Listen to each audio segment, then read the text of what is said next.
নমস্কার বন্ধুরা, আজকে আবার চলে এলাম নতুন একটা ভিডিও নিয়ে। আপনারা বুঝতেই পারছেন, টপিক সেই আগের মতো একই, সিএএ। তো আবার আজকে নতুন করে কেন আমাকে এই সিএএ নিয়ে আলোচনা করতে হচ্ছে। সর্বপ্রথম আমি আপনাদের একটা কথা বলবো, আমি বিভিন্ন জায়গা থেকে ফোনে খবর পাচ্ছি যে এক শ্রেণীর অসাধু মানুষ তারা পাড়ায় পাড়ায় গিয়ে বলছে যে তোমরা 2014 সালের পরে এসছো, তোমরা জমি জমা বিক্রি করে দাও, আমাদের নামে রেজিস্ট্রি করে দাও, পরে তোমাদের ফেরত দেব। খবরদার বন্ধুরা, আপনাদের একটা কথাই বলছি, কারো কোনো কথায় আপনারা কান দেবেন না। এই ধরনের কোনো কিছুই হবে না যে আপনি 14 সালের পরে এসছেন, যে কারণে আপনাকে তাড়িয়ে দেবে, আপনার জমি জমা চলে যাবে, এমন ধরনের কোনো ঘটনা ঘটবে না। এই ধরনের কথা যদি কেউ আপনাদের বলে, আপনারা তাদের নাম এবং তাদের ঠিকানা আপনারা সংগ্রহ করুন এবং আপনারা অবশ্যই আমাদের কাছে জানান যে কোন গ্রামে কোন এই দালাল, কোন এই অসাধু মানুষ গিয়ে আপনাদের বলছে যে 14 সালের পরে এসছো, জমি জমা বিক্রি করে দাও বা আমাদের নামে করে দাও। এই লোকগুলোকে আমরাও খুঁজছি, যে এই লোকগুলো কারা। স্পষ্টভাবে বলছি, আপনারা যে এই কথাগুলো বলছে তাকে অবশ্যই আইডেন্টিফাই করুন এবং তাদের নাম ঠিকানা সংগ্রহ করে আমাদেরকে জানান। তো যাই হোক বন্ধুরা, এবার আসল প্রসঙ্গে আসি। অনেকে অনেক ধরনের মানে এই সিএ নিয়ে বিভ্রান্তিকর বক্তব্য মন্তব্য চারদিকে ছড়াচ্ছে। তো আমি আপনাদের সুবিধার্থে একটা কথা বলছি, আপনারা কোনো দিকে কান দেবেন না। সিএ এর যে আইন, সে আইনটার সম্পর্কে আমাদের একটুখানি বুঝতে হবে যে আমাকে তাড়িয়ে দেবে, এই করবে, ওই করবে, এই ধরনের কোনো কিছুই না। কোনো হিন্দুদের ভারত থেকে তাড়ানো হবে না, এমন কথা কেউ বলছে না যে হিন্দুদের এখান থেকে তাড়িয়ে দেবে। এখানে স্পষ্ট এই আমি বলছি, 2019-এর সংশোধনী 6(b) ধারায় বলেছে সিটিজেনশিপ যে অ্যাক্ট চালু হয়েছে। তো এখানে পুরো ভারতের সংসদে পাশ হওয়া যে আইন, মানবিক আইন, শুধু আইন বলবো না, এটা একটা মানবিক আইন। এই আইনে বলা হয়েছে অসংখ্য মানুষ যারা বাংলাদেশ, আফগানিস্তান আর পাকিস্তান এখান থেকে ধর্মীয় নিপীড়নের কারণে এবং বিভিন্ন রকমের সমস্যার মধ্যে পড়ে ভারতে চলে এসছে। তার মধ্যে হিন্দু, শিখ, বৌদ্ধ, জৈন, পার্সি ও খ্রিস্টান, এই 6 ধর্মের মানুষ যারা এখানে চলে এসেছে তাদেরকে নাগরিকত্ব দেওয়া হবে। এখানে স্পষ্টভাবে আমি আপনাদের বলছি, ভারতের সংসদে লোকসভায় পাশ হয়েছিল 9 ডিসেম্বর 2019, রাজ্যসভায় পাশ হয়েছিল 21 ডিসেম্বর 2019, রাষ্ট্রপতির সম্মতি 12 ডিসেম্বর 2019, আইনের পরিণত হয় 10 জানুয়ারি 2020। এটা গেজেট বিজ্ঞপ্তি জারি, এই দেখুন, এই সেই গেজেট বিজ্ঞপ্তি জারি। তো যাই হোক,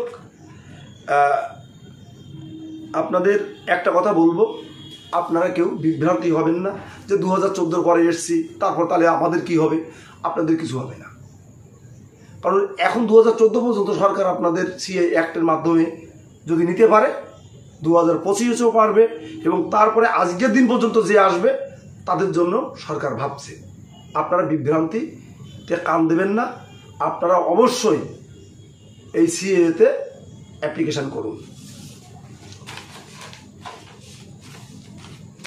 এখানে দেখুন, আমি এই আইনে আপনি অ্যাপ্লিকেশান করলে, সিএ অ্যাক্টে আপনি অ্যাপ্লিকেশান করলে, আবেদন করলে আপনার এই আইনের অধীনে কি কি সুবিধা আছে এখানে স্পষ্টভাবে বলেছে। ভারতীয় নাগরিকত্ব আইনে আবেদনের মাধ্যমে নাগরিকত্ব গণ্য হবে ভারতের প্রবেশ যেদিন করেছে সেদিনের থেকে। তাহলে কি হলো, আপনি যেদিন এখানে প্রবেশ করেছেন, যে ডেটটা বলছেন, সেই দিন থেকে আপনি দেশের নাগরিক সেইটা গণ্য হবে। আবেদন অনুমোদনের পর সমস্ত পুরনো অনুপ্রবেশের মামলা বাতিল হবে।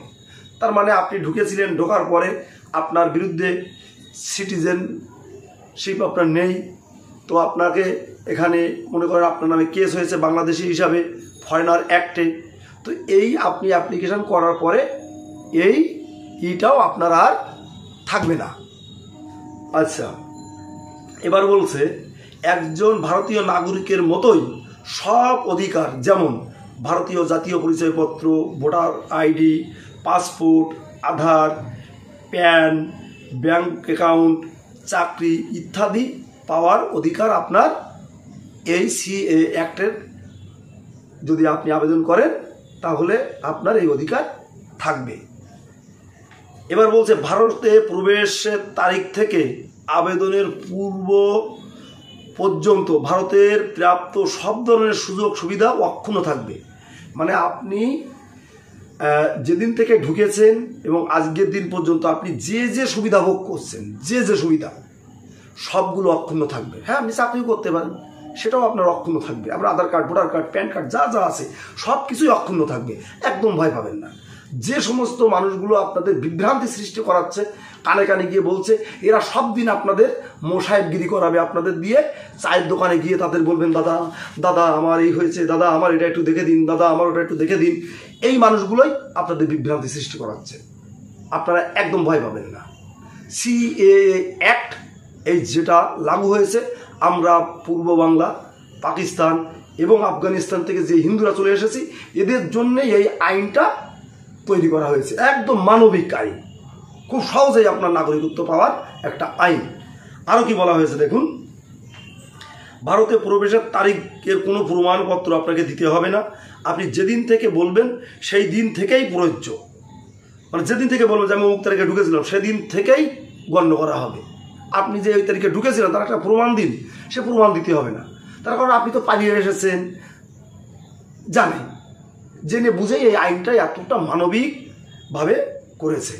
তবে 31শে ডিসেম্বর 2014 ভিতরে হতে হবে।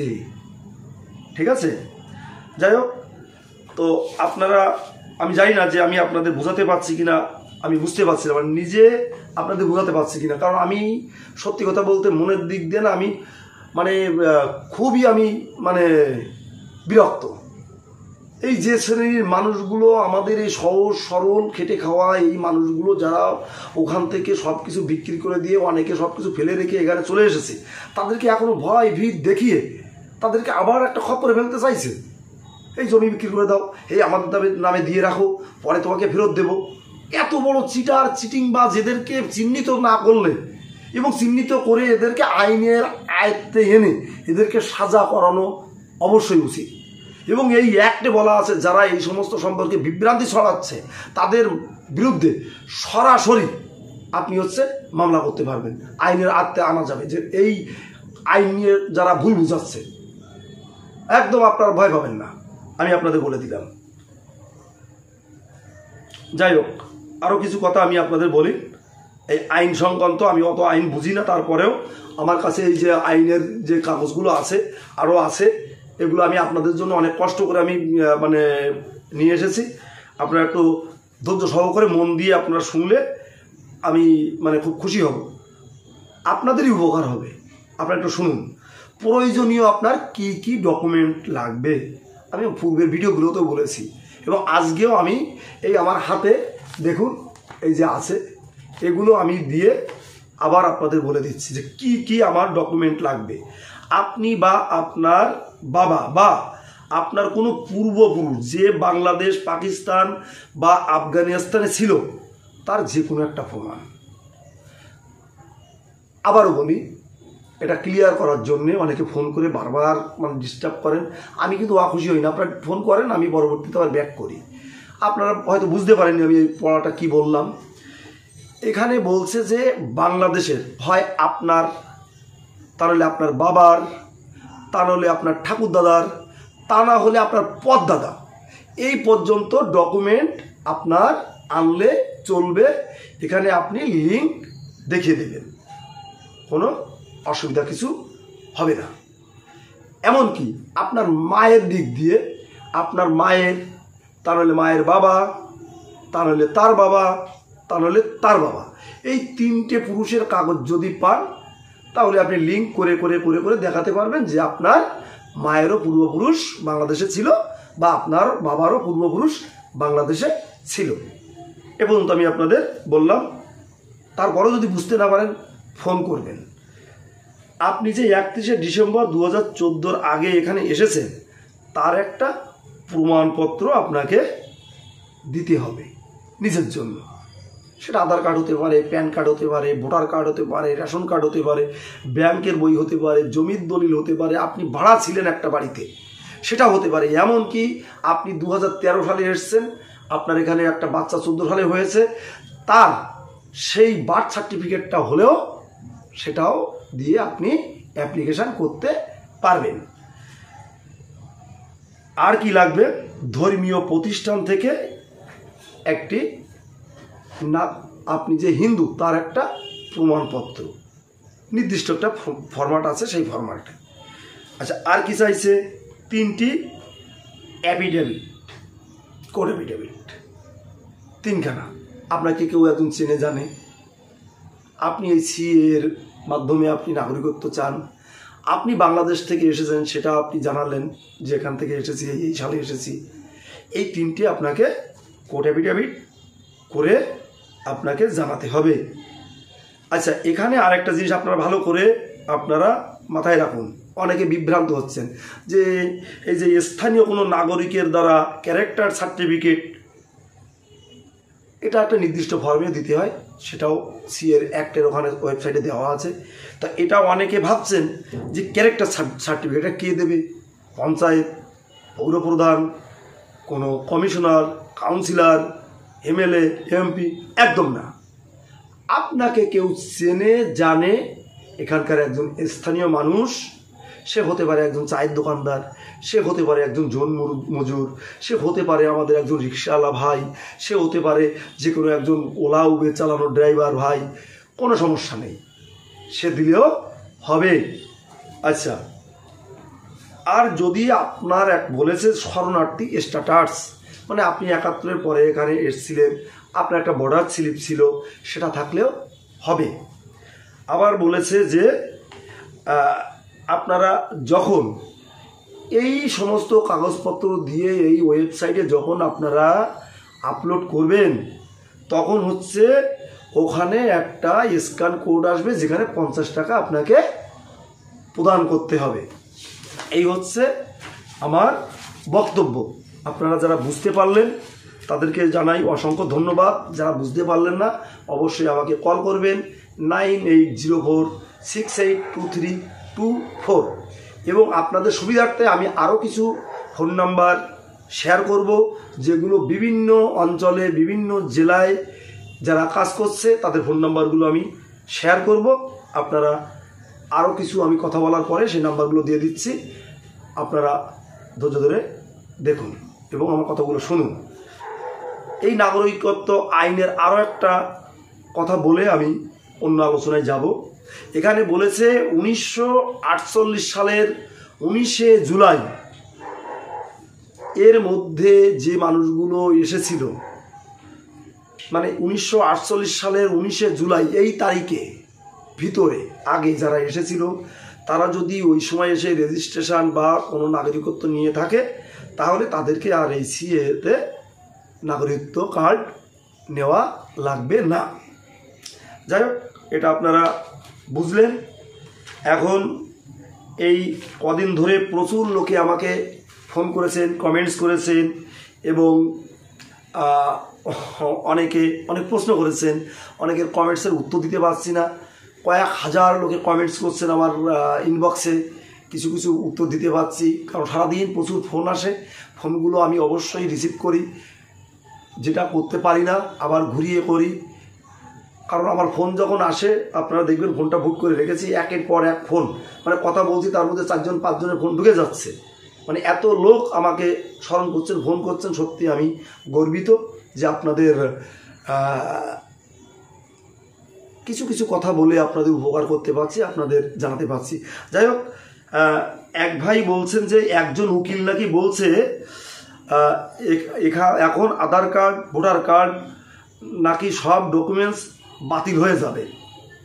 হ্যাঁ, মানে এই অ্যাক্টে আপনাকে যদি অ্যাপ্লিকেশান করেন তাহলে আপনার আধার কার্ড, ভোটার কার্ড এই সমস্ত সবগুলো নাকি বাতিল হয়ে যাবে। একজন উকিল ভদ্রলোক একজনকে বলেছে, যাকে বলেছে তার ফোন নাম্বারটা আমি লিখে রেখেছি, তো সেই উকিলবাবুকে বলবো, আপনি না, আমি জানি না, বড় কথা বলবো না, আপনি আইনটা আরও একটু ভালো করে পড়ুন। সিএ অ্যাক্টের যে আইনটা চালু হয়েছে আবার একটু ভালো করে পড়ুন। আপনাকে বোঝানোর জন্য বলছি উকিলবাবু, আপনি কোন ফরম্যাটে যে 3টে কোর্ট অ্যাফিডেভিট করতে হয়, কি লিখতে হয় আপনি জানেনও না। আপনাকে বললাম, আপনি শুনে রাখুন, সিএতে অ্যাপ্লিকেশান করলে Aadhaar card, voter card, PAN card, ration card, জমির দলিল যা আছে, স্কুল সার্টিফিকেট সবগুলো যার যেমন আছে তেমন থাকবে। তার সাথে শুধুমাত্র এই এক্সট্রা একটা সিটিজেনশিপ কার্ড যোগ হবে।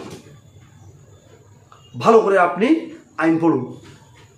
শুধু আপনি জামা, কালো কোট, টাই পরে কোর্টে গেলেন, আসলেন, অনেক কিছু বুঝে গেলেন, এরকম নয়। যাই হোক, আপনাদের বলি, আরেকজন কমেন্টস করেছে সিএতে আবেদন করলে সরকারি সুবিধা কি বন্ধ হয়ে যাবে। আমি তার কাছে জিজ্ঞাসা করলাম, ভাই এই কথাটা কেন বললে?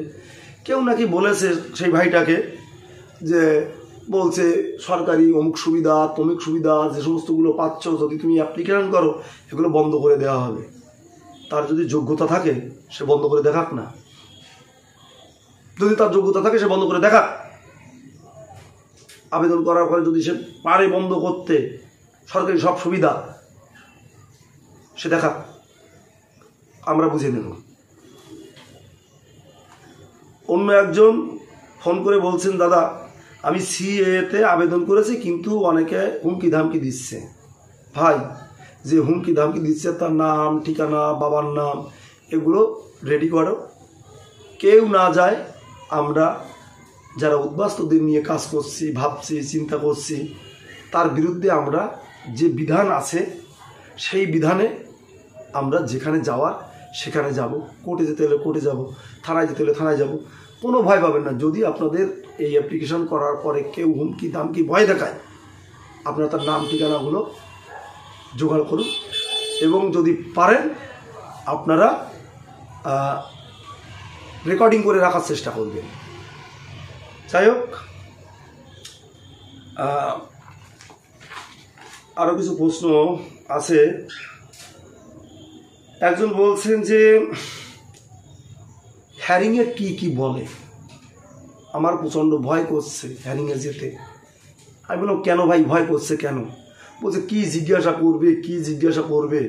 তো আপনাদের বলি, হ্যারিংয়ে আপনাকে জিজ্ঞাসা করবে আপনি কত সালে এসেছিলেন, আরেকটা জিজ্ঞাসা করবে আপনি কেন চলে এলেন। তো আপনি সহজেই কেন চলে এলেন, বাংলাদেশের হিন্দুরা কেন চলে আসছে, সেটা এদেশের সরকার, এদেশের আমজনতা কারো জানার বাইরে নয়। ঠিক যে কারণে আপনি এসছেন সেই কারণগুলোই আপনি বলবেন। আবার জিজ্ঞাসা করতে পারে আপনি কিভাবে আসলেন। যদি আপনি পাসপোর্টে চলে আসেন বলবেন আমি পাসপোর্টেই চলে এসেছি, 2014 সালের আগেই দেখুন পাসপোর্ট।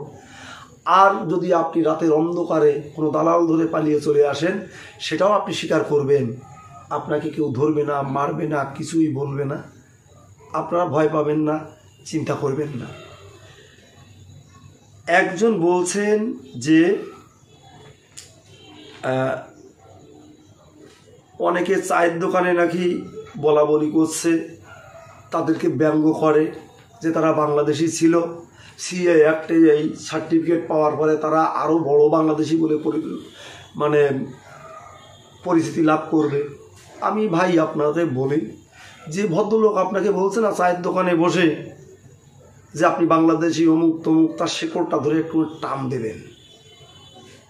ওই ভদ্রলোক, তার পূর্বপুরুষ, হয়তো আমরা যারা পশ্চিমবঙ্গে আছি 80%ই আমরা ওই পূর্ববঙ্গের থেকে এসেছি এই পশ্চিমবঙ্গে।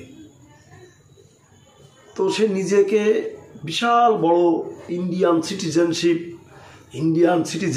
ইন্ডিয়ান নাগরিক জাহির করার জন্য অনেক সময় আপনার ভাষাও ব্যঙ্গ করে বলে। আপনি যেটা বললেন আপনার মায়ের ভাষা, আপনার আঞ্চলিক ভাষা, সেটা ব্যঙ্গ করে। কিন্তু সে লোকটারও মায়ের ভাষা ছিল বাংলাদেশে। এখানে এসে আপনাকে বলে, কী রে, কেমন আছিস, কি করছিস, এখন ভালো আছিস, এখানে কিছু করতে পারলি? আসলে তার ঘরের ভিতরে তার বউ বাচ্চা, তাদের সাথে সে কিন্তু তার মায়ের ভাষায় কথা বলে। বাইরে এসে সে নিজেকে খুব বড় মাপের একজন ভারতীয় প্রমাণ করার জন্য আপনাকে বিদ্রূপ করে। ভয় পাবেন না, আপনি ভয় পাবেন না। আপনি 14 সালের ভিতরে ঢুকলে অ্যাপ্লিকেশান করুন। পরবর্তীতে এরা অ্যাপ্লিকেশান না করলে তাদের যা হওয়ার তাই হবে। এই তো এই 1948 সালের 19শে জুলাই পর্যন্ত যারা এসেছিল তাদেরকেও সুযোগ দিয়েছিল তখন, যে আপনারা সিটিজেনশিপ করে নিন, আপনারা রেজিস্ট্রেশন করে নিন। তখন হয়তো এসডিও এর মাধ্যমে হতো, তখন কিন্তু এরা কেউ করেনি। এখন তারা বুঝতে পারছে ফল।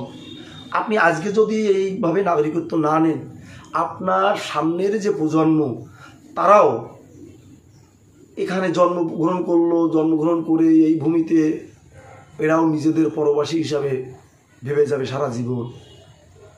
তাই আপনাদের বলবো, আপনারা সময় এসেছে, সুযোগ এসেছে, একটা মানবিক আইন, এই আইনটাকে আমরা মান্যতা দিয়ে আমরা আমাদের নাগরিকত্বটা পেয়ে নিজেদের ধন্য মনে করি।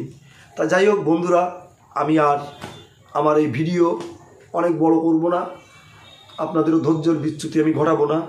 তো ভিডিও শেষ করার আগে আমি কিছু ফোন নাম্বার আপনাদের শেয়ার করছি। বিভিন্ন জেলা বা বিভিন্ন জায়গায় কে কোথায় যোগাযোগ করবেন।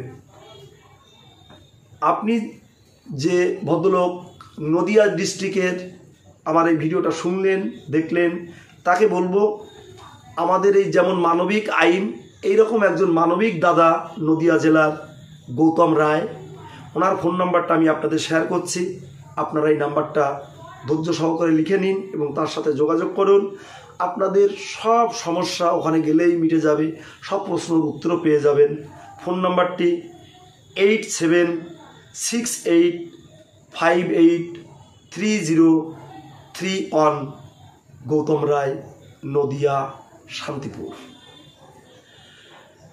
এবার যে ফোন নাম্বারটা আমি আপনাদের সামনে শেয়ার করছি, আপনি দেশের ভিতরে যে কোনো জেলা, যে কোনো রাজ্য, যে কোনো প্রদেশ থেকে ফোন করবেন, সমস্ত সলিউশন আপনারা ঘরে বসেই পেয়ে যাবেন। ফোন নম্বরটি 7605841314, স্বরূপদা। তার ল্যান্ড নাম্বার 03348160481। আপনি যদি আইনি বিষয়ে পরামর্শ নিতে চান, তাহলে আপনি বারাসাত কোর্টের অ্যাডভোকেট বাবু দিলীপ দাস, 8617733990। আর আমাদের বাগদা বনগাঁর দিকে যারা আছেন তাদেরকে বলবো, আপনারা একটা নাম্বার লিখে নিন, 8926768458। তাছাড়া আমাদের বারাসাত বা বসিরহাট এ সমস্ত বিস্তীর্ণ এলাকার জন্য আমাদের একজন অতি প্রিয় পাত্র ঝন্টুদা, তার ফোন নাম্বার 9804471220। যাই হোক, তো আপনাদের সামনে আমি এই ফোন নাম্বারগুলো শেয়ার করলাম। আরও কিছু ফোন নাম্বার আমি এই ভিডিওর ডিসক্রিপশানে দিয়ে রাখব, তাদের সঙ্গেও আপনারা যোগাযোগ করলে আপনারা আপনাদের সকল সলিউশন পেয়ে যাবেন। তো যাই হোক, আপনারা ভালো থাকেন, সুস্থ থাকেন, সুন্দর থাকেন। আজকের এই শুভ সন্ধ্যায় সবাইকে আমি ধন্যবাদ জানিয়ে আমার এই সংক্ষিপ্ত কথাগুলো শেষ করলাম। ধন্যবাদ সবাইকে। তো তার আগে আর একটা কথা বলি, ভিডিওটা যারা দেখছেন অবশ্যই আপনারা একটু শেয়ার করে দেবেন এবং সাবস্ক্রাইব করে রাখবেন। প্রতিনিয়ত আমি নতুন নতুন যে সমস্ত আপডেটগুলো আসবে আপনাদের আমি জানাবো, এবং শেয়ার করলে সারা দেশের মানুষের কাছে আমাদের এই বক্তব্যগুলো চলে যাবে, এবং সাবস্ক্রাইব করলে আপনি সবার আগে নোটিফিকেশন পাবেন এবং আপনি জানতে পারবেন এই সিএএ সম্পর্কে বিস্তারিত তথ্য। ধন্যবাদ, ভালো থাকবেন সবাই।